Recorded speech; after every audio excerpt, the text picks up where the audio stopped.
Hi குட்டீஸ் and friends, welcome to Chris 2021 leave to the way. இந்த வீடியோவில் சூப்பராக சுண்டைக்காயில் எப்படி நாம் சம்மந்தி ரெடி பண்ணலாம் அப்படின்னு தாங்க நம்ம இப்போ பார்க்க போகிறோம். அதுக்காக கொஞ்சமாக தேங்காய், நான் வந்து கறிவேப்பிலை நிறையவே சேர்த்துருக்கிறேன். உங்களுக்கு தேவையான அளவு எடுத்துக்கோங்க.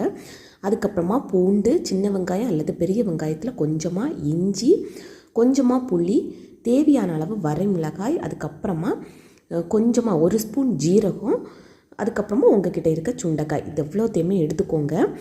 அதுக்கப்புறமா ஒரு பேன் இந்த மாதிரி நல்லா சூடு பண்ணி நல்லெண்ணெய் கொஞ்சமாக ஆட் பண்ணிக்கோங்க.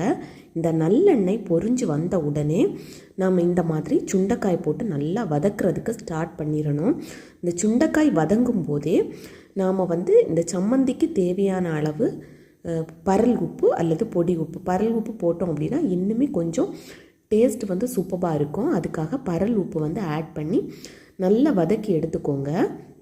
அதுக்கப்புறமா நாம் எடுத்து வச்சுருக்கிற எல்லா இன்க்ரீடியன்ட்ஸையும் இந்த மாதிரி அதில் கொட்டி சூப்பராக நாம் வந்து வறுத்து எடுத்துக்கணும்.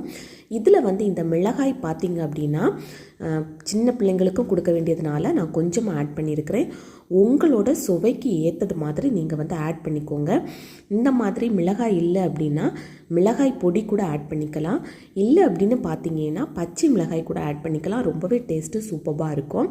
அதுக்கப்புறமா இது நல்லா வதங்கி வந்ததுக்கப்புறமா நல்லா ஆற விட்டுருங்க. ஆற விட்டதுக்கப்புறமா மிக்ஸி ஜாரில் இந்த மாதிரி எடுத்து குறைப்பாக நாம் வந்து அடித்து எடுத்துகிட்டு வந்துடணும். தண்ணி தேவைப்பட்டால் கொஞ்சமாக ஆட் பண்ணிக்கோங்க, இல்லை அப்படின்னா வேண்டாம். ஸோ இப்போ நமக்கு தேவையான சம்மந்தி வந்து சூப்பராக ரெடி ஆகியாச்சு. உங்களுக்கு இந்த வீடியோ பிடிச்சிருந்து அப்படின்னா நம்ம சேனலை சப்ஸ்கிரைப் பண்ணிக்கோங்க.